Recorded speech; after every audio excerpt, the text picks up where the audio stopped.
Stadium Journey podcast, proud to be part of the VOC Nation Radio Network. After you listen to the podcast today, be sure to check out our website, stadiumjourney.com. It contains over 2,500 stadium reviews, news items, and features perfect for the traveling sports fan. In addition to the website, we are all over social media. We're on Facebook, Twitter, YouTube, and Instagram. Like us, follow us everywhere.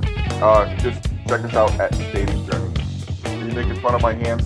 I'm trying to. Everybody sees the new intro screen. Everybody sees us, so I'm trying not to sit here going. The Stadium Journey podcast is the perfect companion for when you're on a road trip. Just type in VOC Nation Radio Network into your podcast search app, or look for us on Spotify. We'll be right there. Or to find our back catalog, he tried to say, a video podcast, look under the podcast tab on the Stadium Journey website or on our YouTube page. And if you ever want to join us as we record the show live, we stream on Tuesday nights at 8 p.m. Eastern at twitch.tv/danlaw83. Before we get going, let me take a second and introduce our starting lineup. We've got Dave Cotney with us. You can follow him at ProFan9. Marc Viquez can be found at Ballpark Hunter. Our producer, the above-average comedian, Dan Calachico, is online at danlaw83. And I am Paul Baker. You can follow me at PuckmanRI. Tonight, we are very happy. We've got someone who has been a great supporter of Stadium Journey through the years. We're joined tonight by Mike Nutter. Better late than ever tonight, Mike. The president of the Fort Wayne TinCaps. Welcome to the show, Mike. It is so great to be on with you guys. Better late than never is right.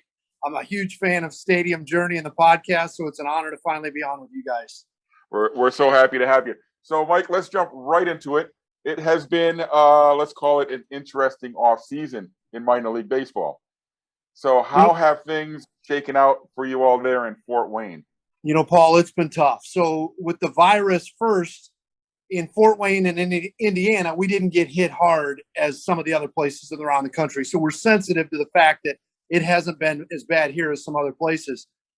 But, I mean, it couldn't have happened. This sounds so selfish. I don't mean it that way, but it couldn't have happened at a worse time for our industry in minor league baseball, because we were coming out of that entire off season where you add up all those expenses and you buy the giveaways and you do all that kind of stuff heading into the year. And then boom, I still remember early March thinking, well, this doesn't seem good. And it's so naive and maybe even ignorant to talk about now, but it's like, oh, maybe we'll be playing, in a month or two. And I remember addressing our front office staff probably March 15th range of last year in our suite level lounge and said, we're not going to be able to work coming in Monday. We're going to stay at home. I don't know if it's for a few weeks or if it's for a few days or a couple months. And I say with no arrogance, we've been one of the more successful minor league teams, especially when we were at the low A level. And we had to furlough just about everybody on the staff for 10 or 11 months. I mean, something we never, ever could have imagined. But again, it's, as we know now, a global pandemic. And when you make that kind of revenue for us, I don't mean like a big number, but the percentage of the revenue that comes during the season, and then to lose the season, it was a perfect storm. Obviously, much bigger things than baseball, but for our industry was really tough. We're optimistic. We're playing a week from today, but we were kind of the first people out, canceled with crowd sizes and things like that. And in some aspects, we'll be some of the last people back. But we can open next week, albeit very limited, but we're happy to just get going. So when you're opening next week, what are the restrictions that are in place? So we are we're right about 3,000 people. So for us, it's not a specific percentage. We've always drawn an average of just around 6,000. We've had games as high as 9,500. But for us, that was the other thing with our fans. Every time the governor would say, hey, we're going to 25%, we're going to 50%, none of it mattered for us because of social distancing aspects, as you guys know. Major League Baseball is mandating masks in all the minor next week league parks. We are here in Fort Wayne. One of those, it's don't have our thing this week. Some of the counts are incredible. There's a lot of people to wear one when you're at the ballpark, but hopefully they do. I went to a Pacers game last week. Ushers walk around to make sure you're wearing the mask, so I'm sure that shouldn't be a problem there. Yeah, that's what we're looking at, I believe, as well. I just want to say, as an adult, sometimes that sometimes on this show, not very often. It's the words that enrages me about that whole thing. We encourage. Just tell the adults you have to wear them. You're an adult. You'll be fine. I mean, I promise you'll be okay. I have friends I had friends that look at me. You don't have to wear a mask, Mark. You can take it off. I went into the Old Navy. The one in Indianapolis, everybody had a mask on. I go to the one in Hamilton County because I'm looking for a pair of pants that fit my size. No one was wearing a mask, and we're back, 15 miles apart, even not even, and it's that much of a difference. So I can assure everybody that this fat guy just did physical therapy with a mask on. You'll be fine. Good. All right. I wish we had places to go with masks on. Yeah, a little different up there. I didn't want to go. Everything's closed. You can't even wear your mask in anywhere. This is the first thing I've had to do since lockdown, and because of the pain, it's like I can't ignore it. And my anxiety was just. Then after about 5 minutes, I was like, we're all wearing masks. I'm good. I'm vaccinated. Let's do this. So I guess, Mike, obviously this year you're going to have the limited capacity. What can we expect from promotions, food service, just heading to the game? Do we have to get there early for different strategies, or? We are, the great question about getting there early. We don't think so for us because the overall capacity is so much lower that we think we can do that. But your other questions are great. As we are here now, we are planning on no live on-field national anthems. No on-field promotions of any kind. We understand no bat boys. With the roster expanded, the extra players are going to go get them. I've heard a lot of people say, hey, we're going to do the national anthem from our concourse or our kids area. I think in our case, we may have the people come out and pre-record them all. Might help with some nerves as well. So the people can still get their day at the ballpark. They just won't be down there singing it. And so it'll be a lot different. Now, the benefit of our venues and a lot of the venues over the last 15, 20 years, you can do a lot of stuff on video board. You can do a lot of other promotions like that. But the reality of it is there's still that field of dreams mentality where people just love stepping on that field, and Sunday autograph days in our case, or just players at the single A level signing autographs. For now, all of that is out. And that's the fan stuff. And we can talk about some of the behind the curtain stuff of how they're going to try and stagger players and clubhouses, because everybody, to state the most obvious thing, especially on this podcast, everybody wants to do all they can to get a season in, not just for the revenues, these players that all missed a year. I mean, there's a lot of things going on. I have a very serious question. I was joking before, but I actually do have a serious question with the mask thing. I'm gonna ask it like this, so forgive me for the way I word it. How do you prepare staff to deal with, I'll call them bad apples? Bad apples. Get it? I like it. I didn't even mean to do that, but I'll take it. That's a conversation that we've had a lot. And so primarily when people are walking up to the ballpark, like the question previously, if there's a crowd coming in, everybody has to have it on. You've got to have it on in the concourse. You're waiting in the concession lines, like all those kinds of things. We're going to distance it as much as you can, but you have to. Now, to answer the third part of that, I think where we're going to have the most interaction, I'll call it, is, okay, I go down into the ballpark and I'm safely socially distanced, you know what I mean, in a pod with people that I know or that I purchase tickets with. Why do I have to wear it then? That's what we're preparing for. And, I saw, like he described it, the Pacer game. We got down to one of the March Madness games down there, and we saw the same thing at Lucas Oil Field in Indianapolis, where the ushers were walking around. Yeah. People skirted a little bit by, I've heard people, well, I'm just going to walk around with a drink, or I have a drink in my hand at my seat so I don't have to. And it's like, if you've put that much thought into it, just put the mask on while you're not eating and drinking, and everybody will be fine. I can tell you from experience, Mike, that is going to be your biggest point of difficulty. I was at a game this past weekend in Hartford. They had a college game at the Dunkin' Donuts Park, 6,000 seat ballpark, probably 200 people at the game. I saw maybe 10% of the people in the seating bowl wearing their mask.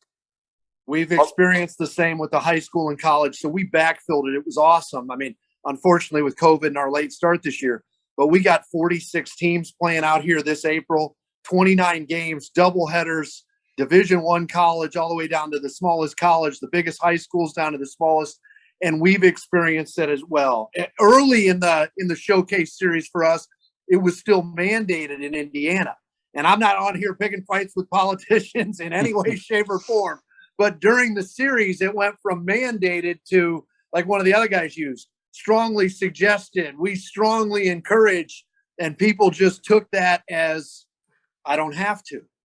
But the mixed messaging here is, no, in this venue, especially for TinCaps games, and we're not hiding behind MLB, we think it's still the safest thing to continue to wear them right now. And, but it's going to be, and it's already been a challenge at numbers you're talking about for high school games. When we open Tuesday, May 4th, and it's a capacity crowd of 3,000, we're fully expecting that to be the case. Yeah, I had a chance to go up to Lansing last year to see the Lemonade League. Yeah. And they had 100 people. You had to have your mask on. And then I went to Traverse City where they had about 500 people with your mask on. And, I saw people, I think most people have their mask on. So I'm hoping that everybody is going to be following the rules, saying, hey, we're at the ballpark. And that most people were just happy to be at the ballpark last summer. I can only imagine what they're feeling like this summer, because I don't think did the Comets play this year? They did. They did. They missed all their playoffs last year, and they're still mask required in the Coliseum. So hopefully they have required. So that helps us. Okay, yes. Good. And then your other part that I love to pick up on that, segue off that, how has it been for season ticket holders? Well, there's people that have had season tickets for all 70 games for 12 years in this ballpark. And maybe they even paid us last year and let us roll over the money. Now the messaging, guys, is an absolute disaster. We're calling these people going, thanks for the last 12 years. This year we've got 30 of the 60 games for you. They may or may not be in your specific seats. Wow. Well, why not? I've always had the front row. Well, yeah, we have to burn the first 12 or 15 feet as a major league rule, not complaining about it, just stating a fact. Well, why can't I sit there? Well, because they're the guy that's telling us nobody can be there.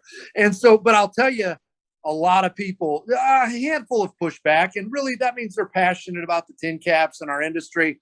But most people have been really like, if I can get to 30 games, I'll take it, because that's 30 more than last year. And who knows, Fort Wayne and Allen County is really pushing to open up by July 1st or July 4th. And I'm not sure that we'll go to 8,000 that day, but maybe we go up a lot more, and then we start to get back to normal. But at the same time, I'm talking to guys and gals all around our industry that we love so much. There is a labor shortage that none of us have ever experienced. We're 120. We're 125 people short for concessions labor at half capacity. And again, the guys down here that don't know me, I'm not an overly political guy, but we're calling people that have worked here for years. And it's like, hey, you ready to come back? We're playing, maybe they lost touch. What are you, nuts? And it's like, okay, if you don't feel comfortable coming back, no, I feel great, but I'm getting unemployment, and so it's like, hey, we need you to come back. And again, I'm not picking fights. Our own full-time staff was on it till earlier this month. So I'm not suggesting, well, now that we're off, it should go away. But the labor market, in talking to all my friends that are operators of other teams, nobody is even close. The Comets, I believe, are sending 2 or 3 buses of concession workers up from Indianapolis for every game that they play from their third-party concessions. Wow. I never even thought about that aspect. That's a problem across the restaurant industry right now. Yeah. Well, you're exactly right, Paul. You go anywhere and it's now hiring and come work for us, and there's QR codes and websites posted everywhere. And, back in a normal year, and we're not back to normal, of course, but we would have 500 or 600 part-time workers over the course of the year. People quitting, people moving. It's not for them. They're not for us. But on a big game before, we would have every bit of 225 people. And I stopped by my guy, Bill Lane, who's been our food and beverage director since we opened, and he's the best. And I said, what's the count? We're still 110 short. And I said, for the 225 number or for the 400 number? And he said, yes, and laughed. So we're all just going to make the best of it. Yeah. Well, if you need anybody to help out for a home series, I'll help you out. Right on. You're I would close love enough. to. 20 years ago, I was fresh out of college. I wanted to work in minor league baseball. Nobody would give me a job. You're hired. So now's my chance. You're hired. Mike, have I ever told you I worked in concessions for both the Patriots and the Paw Sox combined? All right. No, You're never hired come up. too. is that right? He did? No. 19 combined seasons between the two teams. I Yeah, didn't know that. Wow, that's awesome. a little bit too far of a commute for me though. Sorry. Just Plus, move. you can't afford me right now anyway. So, No, I can't. Dave, you have been very patient. I saw your hand up like 10 minutes ago. No, Oh, that's okay. That point is long past. So I got to move on that. So we're fully assuming that this is going to be an abnormal year. At what point do you start thinking about next year, and how much of a bring everybody back, like starting from scratch kind of year, do you think it's going to be to get people back in the ballpark for 2022? Man, that is a great question. We feel like the only chance we've got the reality is to return to normal. We feel like that's April or May of 2022, to just what you just said. Even if we open fully in Fort Wayne, Indiana on July 4th, can we find the labor? Are there going to be people that want to come out and work? Are there going to be fans that still think, you know what, I've got pre-existing conditions, I don't want to come out? We're gearing for 22. So we've led the minor leagues with 30 some fireworks shows a year for the last 10 years. You know, we have 9 this year. A friend of mine called and he's like, why are you doing any? Can't you sell out those Saturday nights without them? And it's like, we just didn't want to give up what the show is and what people have come here for, you know, for all those years. And the $5 or $6 grand for the fireworks show feels like a lot more than that, or maybe a lot more than it did the other years. But it's like, you know, we are not bringing in national entertainment. We've done all that in the past, as much as anybody. And so we've already engaged all of our sponsors, suite holders, people like that, to your point of, well, wait a minute, if somebody buys a billboard thinking it's 400,000 people, and now we're going to play 60 games, if it doesn't expand at 3,000 people, you know, we're not suggesting to them, hey, you're good guys, we're good guys, let's call it even. So we've already had a lot of conversations like, can we earn this percent if it doesn't change? Then how do we roll stuff over to next year? Because you nailed it. I mean, right now, our luxury suites would normally hold 20 people. We're blessed. We're fortunate that 15 of the 16 suites are on full season deals. Now, they might be split by different companies or whatever, but like the suites are gone. Right now, capacity is 12 of the 20. So for games starting next week, they earn 60% of that, you know, credit. And we're just, but to people's credit, it's been, people have been great with the point we made before. They just want to play. But a lot of people are saying, hey, let's just figure this out, honor system. But 22, you guys have to be back to normal, right? It's like, well, we hope to. But, you know, for you guys that have been here, Lincoln Financial's worldwide headquarters up until 15, 20 years ago was right here until they moved to Philadelphia and named their ballpark and their football stadium, I should say. They're not back. We've heard they might not be back till October. You know, one of our big suite holders told us the other day, hey, we're not back. We have to opt out of our suite. And what do you say to that? Of course, we respect that. We understand that. But it is so fluid. And we haven't even, and again, not in any negative sense, we haven't even talked about the protocols and the minor league, the new oversight by Major League Baseball with all they're trying to do for safety. And everybody understands that, what that kind of stuff can do to our bottom line as well. And it's I think that promotion piece is going to be so different when you go forward, because so much of what you've done in the past has not been to promote those 9 guys on the field who are all going to be gone after a year. It's about the whole experience. It's about the fireworks, and it's about the t-shirts, and it's about bringing in some like Batman night or Star Wars night or whatever kind of night. So without any of that stuff, wow, it's going to be it's going to be hard to get people to remember. Hey, you remember like 3 years ago when we used to do this? A lot of what you just described went into our thought of, and a lot of teams are doing it differently, and who knows who's going to be right. But of those season ticket holders we talked about before, was there a way to get them all 70 games or all 60 games this year? Excuse me. No, we were going to come up just a little bit short. But our biggest fear with that was what you just described, not having any game day tickets for sale available.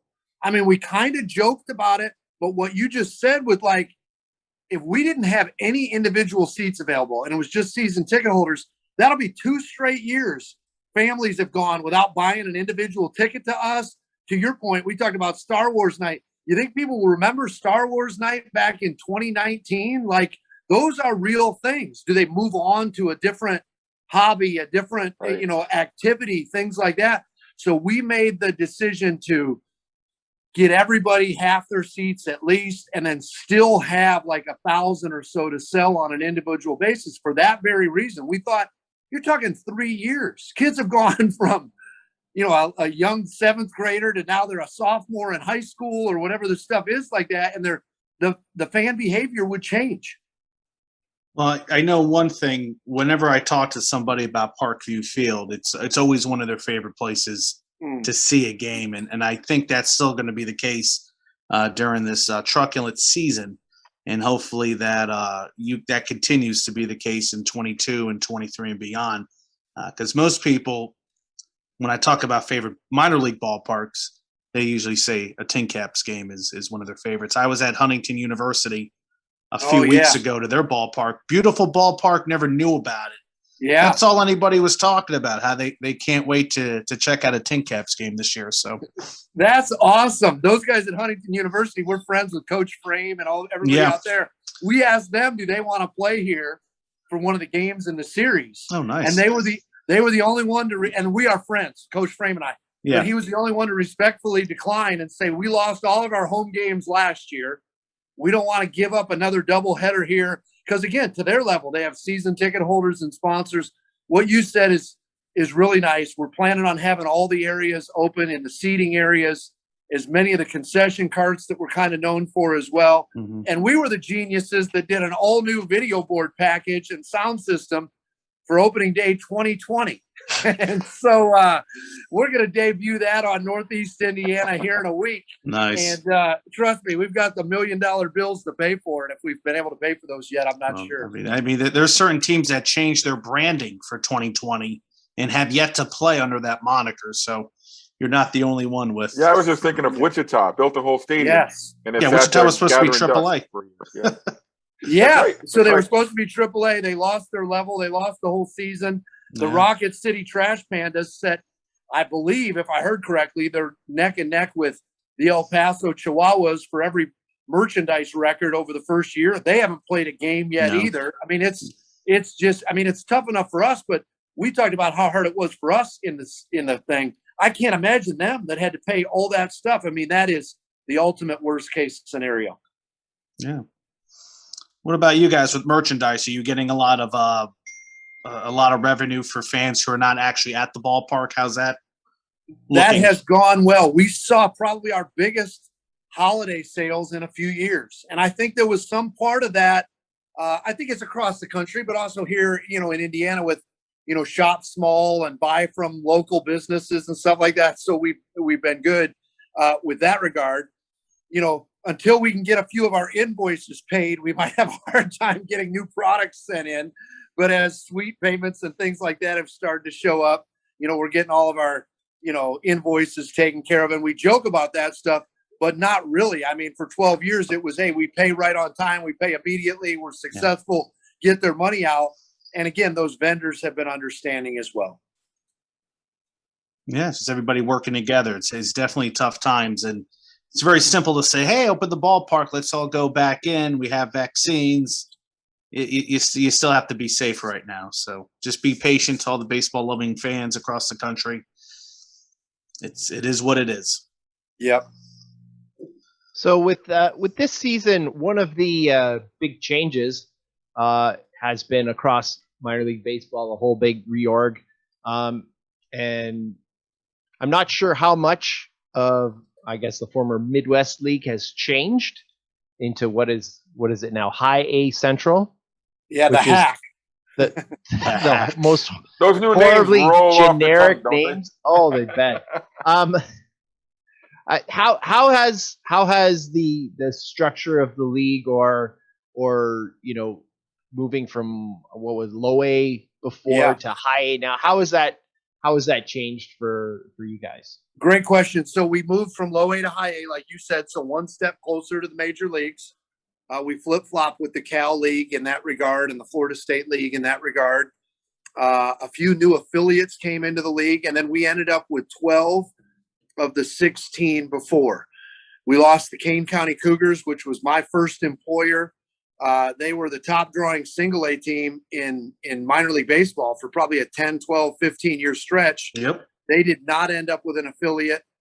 The Burlington Bees did not. The Clinton Lumber Kings did not. And then the fourth is the Bowling Green Hot Rods. They ended up still keeping a team, but they're no longer in our league. And so, you know what? We're going to miss all of them. The good thing for Kane County, Beloit, Burlington is they're still playing either College Wood Bat League or independent ball or something like that. So they did not end up on the outside looking in. And I would guess, and it's just speculation on my part, does one of those teams, or there's going to be teams around the country that invest back into their ballpark to try and get back in the game of musical chairs. And the Cougars, and I'm partial to them because I spent 4 of the best years of my life there. That's centrally located around Chicago with great travel. I mean, it's great. So you just mentioned the musical chairs. How do you see that changing now where individual franchises are not necessarily driving the bus as to who their affiliates are, and it seems to be a lot more centrally controlled? How do you see that musical chairs piece changing? It's a great question. It's tough for us because when it first started, we've been a Padres affiliate for a long time, like 20 some years here in Indiana, about as far from your affiliate as you can get. Well, they've been good, but they haven't always been really good when we were with them. And so they have us and El Paso and some of the great stadiums on your rankings every year, and so the Padres have some really good teams. And we were all going, now that they've got Tatis and Machado and all these guys, and we had Fernando here and he broke every record we have, like, we don't want to have this process happen and we don't get with them, And so the minor league team, it always, as you guys know, but for the listeners, it always used to be 50-50. If we wanted back or didn't want back, if we didn't want back or the major league team, you could get out. Now we have no say in it, and it's on a 10-year deal the way I understand it. And so we are fortunate that it's with the Padres. I have some friends that are very excited about their deal, but with COVID not being able to go to spring training, they've got a team flying in this week. They've never met one person. It's just, it'll all work out. It'll all be fine. Relationships take a little while sometimes, but it's pretty wild. But I also think we own the team in Columbia, South Carolina. They read on Twitter that the Mets were leaving. They were not notified by anybody till it was on Twitter. I'm not on here blowing up the Mets. Like, things happen. That's the way stuff happens sometimes. And then our team in Chattanooga, Tennessee, as you guys may know, I mean, they're back with the Reds, but they were on the initial list. You're cut. You're gone. So it's wild. Yeah, I think the original plan, I think the Mets wanted to cut out Binghamton, and then Chuck Schumer jumped in and stopped that. So that thwarted their plans for Brooklyn to move up. And yeah, it was unfortunately, we've seen from a lot of teams how they treat their farm affiliates sometimes when they're letting them know they're leaving. Yeah. So that was a bad case. Of course, Trenton Thunder, I think, are still upset over the fact that they're not with the Yankees. I grew up in between those two ballparks, so I kind of can see the pros and cons of what the Yankees did. So yeah, it was just one of those years. One of those years. But I think the parent club should be somewhat professional and let them know what the plans are before it goes to social media. Especially in a case like Columbia, where nobody was concerned that they would be left without a team. They have that beautiful Segra ballpark down there. Yeah. Like, it wasn't even having to make that incredibly difficult called it my buddy Ted Torno in Clinton, Iowa. Like, hey, Oh, we're I sorry know you're Ted. gone. This was just going to be, hey, there's a new affiliate coming in. You know, that's an easy call to make. We love you guys in Savannah and Columbia. We're sorry we won't be there anymore. We wish you all the best. And that's not, nobody's blaming you for that. Yeah, Ted, I've talked to him a few times. For Yeah, he's a articles. wild man. He is great to talk to. Anything you want to know about the history of minor league baseball in Clinton, he knows it. So I'm looking forward to seeing his teams come out in the Prospect League. Yeah. They're going to be playing Terre Haute and Lafayette, which is not too far from me. Right on. Lafayette's got the new ballpark. Looking forward to that. So, and I think some of these changes. I think it's good that Clinton and Burlington are in a smaller league such as that. I think the town, the size of the community benefits that better. I just hope the fans embrace it as not something below minor league baseball, because those are just two really nice, charming ballparks that remind me of baseball 30, 35 years ago when I was a little boy just checking things out. So we'll see. We'll see what happens with some of these clubs. It's exciting. It's scary. It's kind of the great unknown for some of them. No doubt. Yeah. So, Mike, you brought up something. Now, I want to flip this and talk at it from the other side. You mentioned that this could trigger a whole arms race now with stadiums that are right now outside of that MILB affiliated circle, maybe doing what it takes to get back in. How do you see that escalating things? I do believe you described it better than I did. I do believe that's an opportunity. Here's the one thing that I haven't been able to figure out.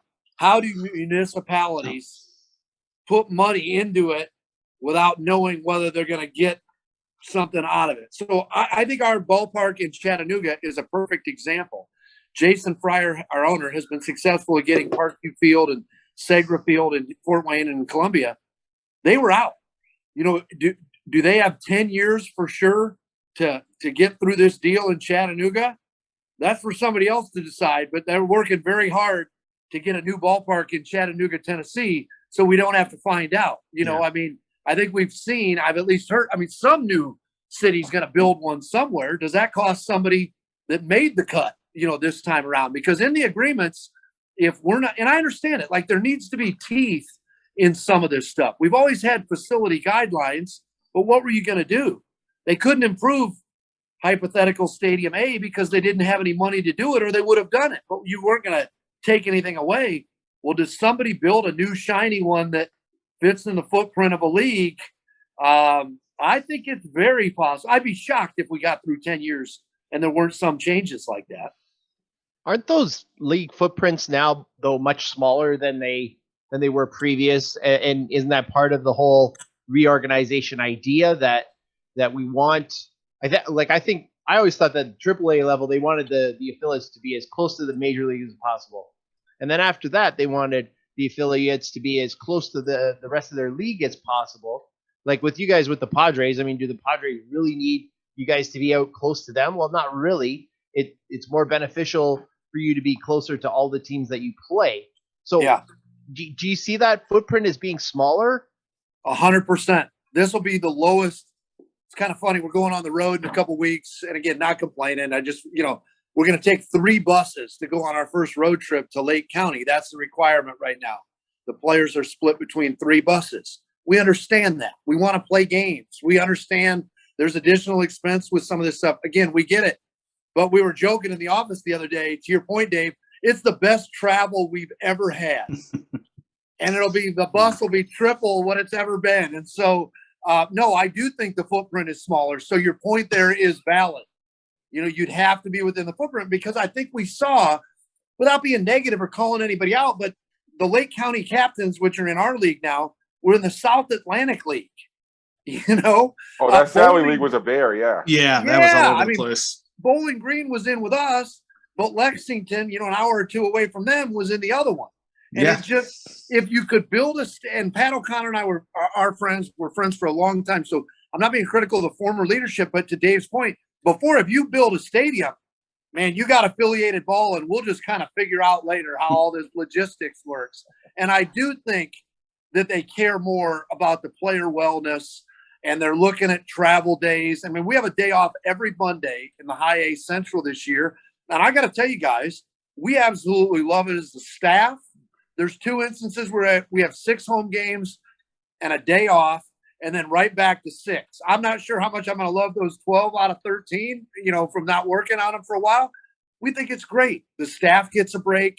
The team gets a break. Some of this travel we've done, and guys, the commuters over the years, some of the teams in the Western Division of our league, they were all so close. You could do a commute 8 days in a row. I mean, I don't care if you're 20 years old and a pro athlete, on the bus, 2 hours each way, 8 days in a row, getting back to your own bed at 1 a.m. That's tough sledding. Yeah, I do like the new schedules where you play one team for a week, have the predictable every Monday off. It seems like that's something that could stick past this year. Yeah, it's a little different. Too. Yeah. We do too. Yeah, I'm looking forward to that since I plan on hitting some ballparks this year. So I'm already mapping things out and hopefully everything works out. Yeah, but I don't like the forced Monday off on my trip now. No, you're right. We have heard people say that, but I was planning on hitting this ballpark on my way back home, or something like that. It's like, hey, sorry guys, MLB, but we like it. At first they were concerned, I think. I'm speculating, but I was also reading the room. I think they were concerned that we wouldn't like the new format. And a lot of us have been doing this for a while are like, are you kidding? Sign us up. We think there's some nice potential to it. You know what I'm struggling getting my head around? It's been like 7 years since we had our first convention, our first Stadium Journey convention down at Parkview Field. I looked it up and I was like, it's been 7 years, really? That was in 2015? Ugh. It was because we just got our dog. We just got a puppy that year, and that was like the first time we left her alone for 6 hours alone. And my wife and I were just, oh my God, we got to get back. And she's so lonely. She's worried about us. And that was 2015. Guys, I remember that night. And if he'd asked me trivia, I would have bombed it because I would have said, I don't know, 3-4 years ago. Yeah. Well, my wife loved that night because she's not a baseball fan, but she's a Saturday Night Live fan. Oh, cool. That was your SNL night. Yep. She loved how every guy who came up was a different character. And they were having like Matt Farley character, just certain characters from SNL come up.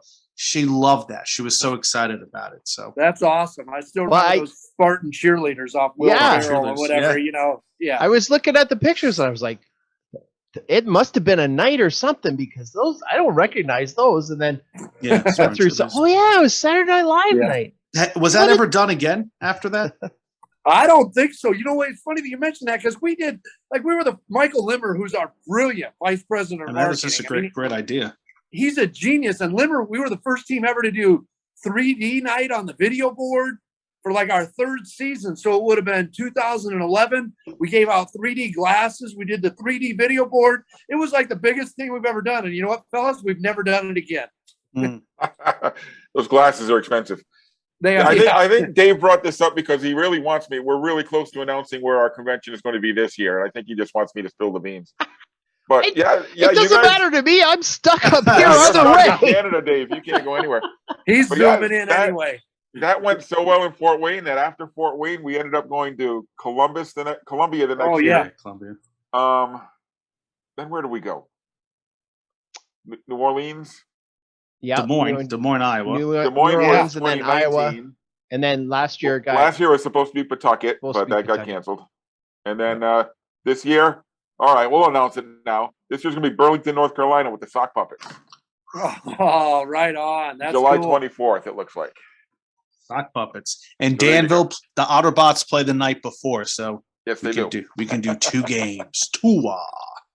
So, Mike, you guys were so good to us that you started a tradition, and cool. We've been crisscrossing the country ever since. That's awesome. So I guess I have a question. The old GE plant, what's the updates with that? Because that looks like that's like an awesome concept.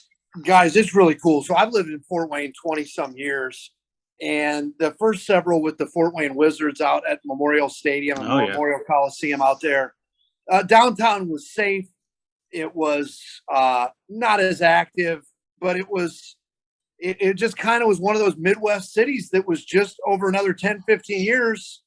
It was going to be almost gone, the downtown. And so the city leaders really pulled in a lot of capital, political and financial, and said, we want to do this Parkview Field. We want to do all the other stuff around us. And it's been a win. And now they're like, what would it be, about tripling down on the GE campus. So the people that don't know the area, just 3 or 4 blocks south of the ballpark was one of the big GE plants around in the country. All these streets around Parkview Field are all one way because that campus was so big. Every street had to be one way, going one way or the other, because thousands of guys worked on every shift. And so you couldn't get, like, people come to Fort Wayne and they're like, why are these streets all one way? And it's like GE 80 years ago. And so they are going to, for any of your listeners, and viewers, you have big time minor league fans. If they've been to Durham, to the ballpark down there, there's the American tobacco plant that's around there. That's a similar type thing. We're kind of using that as a template or a model. But this project in Fort Wayne has the full go ahead. The full financial package is done. And it is hundreds and hundreds of millions of dollars that they're going to take an old smoked out GE factory that has not been, there hasn't been factory work in there for, I'm guessing now, 30, 40 years, and turn it into retail, residential, year-round farmers market. With you guys as sports fans, one of the craziest things is when you still tour that campus, if you can get on there, and when you go down on a guided tour, there's a building and windows are broken out on the, the higher levels. And you go in there, there is a gym in there that will remind you exactly of Hoosiers with all individual chairback seats. If any of you guys ever get back to town, just remind me and I'll take you over. It is the coolest thing. What are you doing this weekend? Yeah. Then there's a bowling alley and another thing with like 10 or 12 lanes, a bar from before, because literally it was thousands of people and it was like a little city over there. And I know anyway, that the Detroit Pistons started here as the Zollner Pistons. Yep. And so all these GE wanted to have the best basketball team on the factory tour and all that kind of stuff. And the gym, I haven't been in there probably in a year, but I'm telling you, there were people still running games in there that somehow got a key or knew somebody. And it is one of the coolest things ever. And just nobody knows it's there. Yeah, I'll take up on that offer because during the winter I'm at high school basketball gyms. So Logansport, I've been to Muncie, I've been up to Marion, all the big ones. Not so much in the Fort Wayne area because there's a few up there I want to get to. But I definitely would take up on that offer. So please do. I'll give you a call after. Yeah. Well, that'd be fun. I did not know that. So that's from, like, when was that building? That's from 80 years ago. They had like a rec thing. So literally bar, restaurant, bowling alley. Okay. And the old scoreboard's still in there. Now there is no way, you guys have been in every ballpark and stadium in this country. There is no way you could pass code to get more than about 10 people in there. It's like the steepest things, and there's like inches between each row. You couldn't get anybody in there social distancing. But for those of us that just love venues and the history of this stuff, it is so beautiful. I went in there and my staff was like, you're like a tourist, like looking at this stuff. And it was just, you could just, in your mind, you could see those guys playing in the 50s, trying to win the game, like for their factory or their town. Like it's cool. Ooh, I can see that. All right, Mike, before we run out of time here, why don't you let us know what's new at Parkview this year? What do you got planned besides just opening the doors this year? Yeah, you know what? So we did, not everybody watching and listening loves this one, but we did extend the netting. It was to the ends of the dugouts before, and now all the fixed seating in the main bowl are covered, probably halfway into our picnic pavilion and halfway into our field boxes down the left field line. 5 new concourse LED signs that have never been in. 2 huge, probably the biggest in minor league baseball or close, ribbon boards on our suite level. And then, of course, we redid the the stadium video board and the sound system for last year, but that still kind of feels new. And so the netting is one of those things that were for fans and families, they absolutely love it. I understand not everybody on social media does. Like, I get it.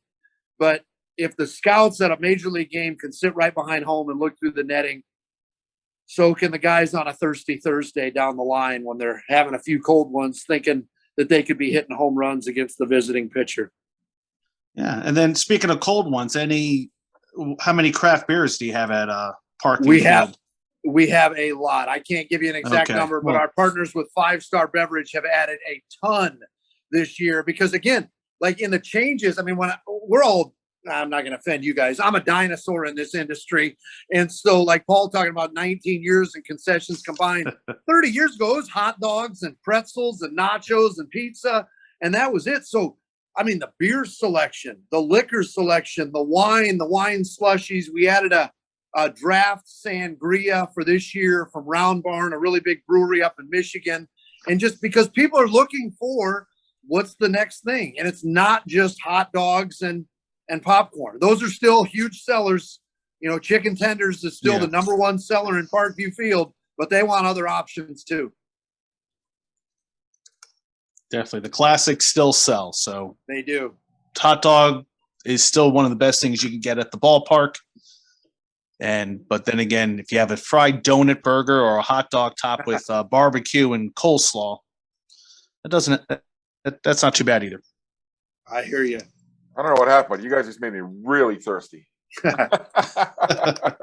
Thirsty and hungry. Well, yeah, because where I live, there's only one craft brewery in Victory Field, and kind of wish we had a few more, but well. Oh well. All right, Mike, I guess that's all the time we have for tonight. We really want to thank you for making the extra effort to join us tonight. We know it wasn't easy for you to be here. We really appreciate you coming by. Thanks for giving me a mulligan. You guys mean the world to me. Your publication, we are huge fans. Awesome, man. We want to put in a request. We can't come too soon, I understand. But let's get that group back together. If it's been 7 years, then let's get the convention back here in year 10 or 12 or something like that. And let us show you some of the changes to beautiful downtown Fort Wayne. Okay, right, yeah. You know we're going to take you up on that offer. Good. I know. Well, if the real world cast from New York can get together for an anniversary, I'm sure we can do that as well. So there you go. We'll start the campaign now. Fort Wayne 2022. That's right. Hey, works for me. I ain't complaining. All right, Mike, do you want to give a shout out to our listeners? Where can they follow your team? Absolutely. Absolutely. So we are on all the social media at TinCaps, easy enough, TINCAPS, TinCaps.com. Those are the two best places. We try and get as interactive on social media and on all the platforms as we can with anybody. You know, being a Padres affiliate, the Padres Twitter is like one of the big major league teams with that kind of stuff. So we picked up a lot of stuff over the years with people, you know, wanting to buy theme night jerseys that players have worn. They can get all that info at tincaps.com. Awesome, Mike. Thanks once again for joining us, and best of luck this season. Thanks, guys. Hey, thanks again to Mike Nutter, the president of the Fort Wayne TinCaps, for joining us. One of my favorite people in the business to talk to. I'm glad he could join us. He really, really made an extra effort to come join us, so we really appreciate it. So this is the part of the show where we recap our visits from the past 2 weeks. Well, usually it's part of the show lately where Mark recaps his visits. But this week, I get to play as well, so I'm looking forward to that. Hey, Dave, where have you been the last couple of weeks? You're looking at it? For those of you who don't know, Dave's in lockdown. So, so we're just teasing a little bit. Mark, you had any stadium journeys over the last couple of weeks? Yeah, I've been to two places. First was Goodrich Ballpark on the campus of Wabash College in Crawfordsville, Indiana. Division III all-boys school.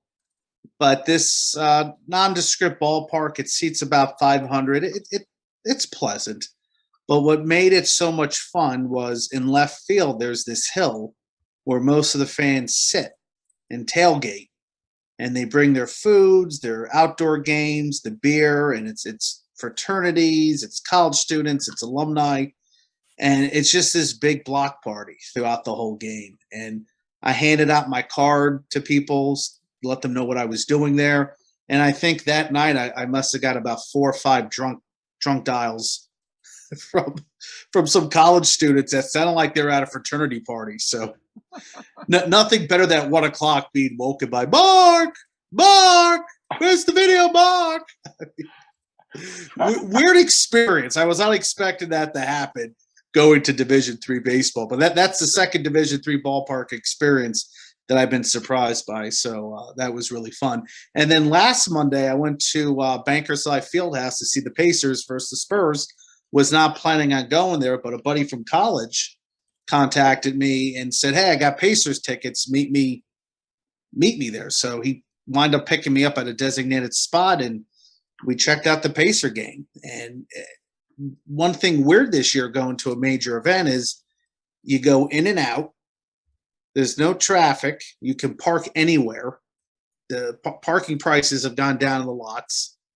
All the food that's served in the building is in-house. So there was Steak and Shake and Hardee's, and I think some local burger spots that they're there, but they're not serving their exact food. You have to wear the mask. You have to have a specific mask on to enter the arena. If you don't, they have one for you. If you're not wearing it and you don't have a food or drink, ushers come and ask you to put it on. They pump crowd noise into the game. And it's just a little different experience. The cheerleaders are at one area. They have like a drum corps band. They're in another area. Usually everybody's kind of converging on the bottom. So it was a different experience, but still very enjoyable. And they also got a new scoreboard. I did not even know that until I looked at the pictures when I came home. They replaced their scoreboard, which I could have sworn they just put up about 5-6 years ago. So they're doing some renovations there as we speak. So hopefully when everybody's back, that place will be better than ever. I don't know, the way the NBA arenas are getting bigger and bigger scoreboards. Some of those Yes. scoreboards are bigger than the courts now. They are. Because I remember the first scoreboard they had, I thought it was retro. They made it look like a retro scoreboard. And when they brought in the new one, I was like, oh my goodness, what is that? Now this one is even bigger. So pretty soon, I don't know what they're going to do. But they're amazing to look at. They're just, they're crisp, clear. It's amazing. Yeah, I remember seeing the one in Cleveland, and I thought that was the biggest one I've ever seen. Yeah, But remember dot matrix scoreboards? sounds like Indianapolis has got them beaten. Yeah, well, who knows? Cleveland may put a new one in next year. Bigger All in right. Indianapolis? Heck no. All right, so for me, I actually went to a couple games over the last 2 weeks. 2 weeks ago, I went to a Tier 2 junior game for the North American Hockey League in Danbury, Connecticut. So I was back at the Danbury Ice Arena. This is actually, I think, the 5th time I've been to Danbury Ice Arena, and it's the 5th different team I've seen there. So how about that? That's pretty good odds, or pretty bad odds, depending on how you look at it. So I know we've talked about Danbury before. It's really a very nondescript arena. It's one of those community rinks.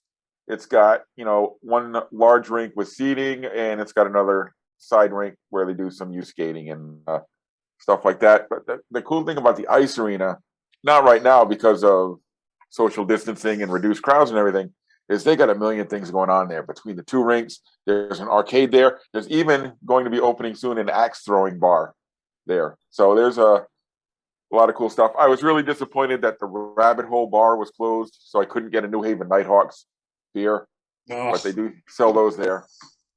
There was only probably about 200 people there, spread out in a rink that seats about 3,000 normally. So it was just nice to be at a game and strange at the same time.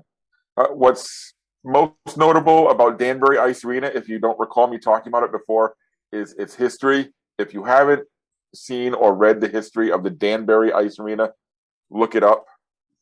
Basically what happened is a local mobster, he was actually a mobster, he got indicted on racketeering and tax evasion charges. He ran the local waste management company. He bought a team for his son. He made his son the general manager. His son was 17 years old at the time and in high school. Made his son the general manager of this team in the what's the name of the league? I can't think of the name of the league. Is it the Federal Hockey League? The Federal League. Yeah, Federal League. Yeah. And they were called the Trashers because he Yeah. ran a It's a great- trash company. That was a really cool logo. And what they did is they really kind of made the team directly something out of Slapshot. They got all the goons, all the wild men they could I get. was going to say, you mean garbage? Yeah. And they just became known for their intimidating style, and the fans were crazy, and there were fights in the stands and fights on the ice. There's been documentaries aplenty done about the Trashers. And there's actually, I heard that Disney is making, I don't know if it's Disney, but somebody is making a movie about the Trashers. So, The Mighty Trashers? Yeah, the Mighty Trashers. It's their stories about this team were not Disney-esque, but No. Yeah, I can't imagine somebody's Disney making a doing movie. But if you haven't read or seen the history, look it up. It's really interesting. And that's the most interesting thing about the Danbury Ice Arena. And then last weekend, it was a beautiful day up here in New England. It was 70 degrees. So where'd we go? Of course, where else you go when it's beautiful? We went to Hartford. And the University of Hartford and the University of Albany were playing at Dunkin' Donuts Park. So we caught a game with about 200 other people. Yeah, like you were saying, Mark, it's weird, wearing the masks. People weren't, and this is the Northeast. People usually are pretty good about stuff like this, but there were a lot of non-mask wearers in the crowd, or especially in the seating bowl. Maybe not so much walking around on the concourse, but that was really different. It took a little getting used to, but it was just nice to be in the ballpark on a nice sunny day. So soaked it up, got a little sunburned. Glad we went. And Hartford swept both ends of a doubleheader. So that's all I have to say about the Dunkin' Donuts Center. I'll save my reviews of that place. One of my favorite minor league ballparks, by the way, for when the Yard Goats get back. Oh, I read one of the reviews I had Hartford up there too. So Yeah. quite. So for those of you who are minor league baseball fans, and I figure if you're tuning into this show with Mike Nutter from the TinCaps, you probably are. All next week we will be having our authors spotlight their top 5 favorite minor league baseball parks. So check those out. Those start on Thursday. So that's where we will leave you all off tonight, and where we'll end things. So, Dan, where can our listeners follow you online? Dan Law 83. And Mark, you got any stadium journeys planned next couple weeks? We get to ask that question again. Isn't that awesome? Minor league baseball starting, so why not check out an Indians game or a TinCaps game? I'm not too far away from Fort Wayne, about 90 miles. We'll see. Weather's getting nice, so it could be one of those, moments where you wake up and you're thinking, what should I do today? Who's playing? So I think I'll go to a game. I'll go to a game. Sorry, 3 hours Dave. away? Yes, let's do it. Sorry, Check all that out on YouTube. Not YouTube. Ballpark Hunter, YouTube, Facebook, Twitter, Instagram, all those fun little places. Check out my journeys and subscribe and follow if you'd like to hear about ballparks and old logos, things like that. And Dave, how about you? I know you don't have any. Unfortunately, you can't travel like Mark and I are able to now. But where can our listeners follow you? What you got going on? Follow me on Twitter at Puckman or at Puckman RI. You can follow Dave at my Twitter thing. On Twitter at ProFan9. Oh boy. So obviously, nowhere to go right up here right now. All we got is hockey, and nobody's allowed in there. So literary journey continues. Finished a few things lately. Death of the Territories by Tim Hornbaker. Did the audio version of that. That was pretty interesting. Dan, you would love it. Wrestling history there. Yeah, I put that on my wish list because I need to read that. Definitely. And I figured this was probably the most timely book of all. It's called End Zones and Border Wars. It's about the American experiment in the Canadian Football League. I think the owners of the Canadian Football League right now need to reread this so that they don't make a horrible mistake again with this whole XFL thing. But finish both of those, and right now I am into almost the only arena football book there is in the world. So Tim Capper put me on this one, War on the Floor. It is it's kind of like a George Plimpton goes to arena football deal. So Jeff Foley wrote it, and he is a writer and played a little arena football for the Albany Firebirds a while ago. So follow my thoughts on that at Profan9. Awesome. You got me actually interested in reading books. I'm in the middle of one right now about the 1986 Red Sox. So that one's been really interesting. You're It's still called- on that? I thought you were going to finish that a Well, couple I got weeks ago. distracted doing other stuff, and went to games and stuff. Yeah, well, I think I'm on the next to last chapter, so it'll be done soon. Yeah, Two Sides of Glory. Been a really cool book. to Bill read. fucking Buckner. No. Especially with the Mets 30 for 30 documentary coming up. It's been good timing for me. So you can follow my stadium journeys on Twitter, and I'm on Instagram too, and I'm on YouTube at PuckmanRI. So between this show tonight and our next show, I will be visiting Hadlock Field in Portland, Maine, be catching a pair of Sea Dogs games on Mother's Day weekend. Because what says Happy Mother's Day better than a couple baseball games? No, but seriously, Portland's one of our favorite cities to visit. You have an amazing wife. I do. I am a lucky man. No doubt about it. But you know what? We'll also go up to Portland, and when we go to Portland, we eat like crazy and we drink like crazy. So we'll have a good time. Hold on, when's Mother's Day? May 9th? Oh, okay. Yeah, we'll be up there the 8th and the 9th. Whew. And so I'll be doing that in a couple weekends. And then this Thursday, actually, I will be getting a sneak peek at Polar Park in Worcester, Massachusetts, the new home of the Woo Sox. I'm getting a personal tour by one of my old buddies from the Paw Sox, Bill Wanless. He's showing me around. So stay tuned. I'll get some pictures up. You walk through the stadium. I'm still not coming. No, I won't be one of those people. I'm not coming. I don't care. That's Like when New Britain moved to Hartford, there are people who still have not visited the new ballpark Really? in Hartford. Yeah, there's they're like, listen. There's I'm not driving 10 miles. To the there's new- Brooklyn Dodgers fans that are alive. They're like, I don't care. No, that was my mom. That was my mom. Yeah. yeah. But I Well, understand. But I Held the grudge understand till them. the day she died. I Yeah. understand it. I And my understand. grandfather too. He stopped rooting for them. Now, if the Devils ever move, I don't know what that'd be like. So, Wow, you better tell your friends to start going to those goddamn games when the COVID's over. But they anyways, need to start winning. I don't know. We'll see. It's the same ownership that owns the Flyers. So you need to not the start Flyers, winning. the Sixers. So Sixers became pretty good. You need after to how start many years? winning. I'm sorry, Dave. Real quick, how many cups in 30 years? Need to start winning. They haven't won anything in 10. They're terrible. They lost 10 in a row. I'm gonna spit.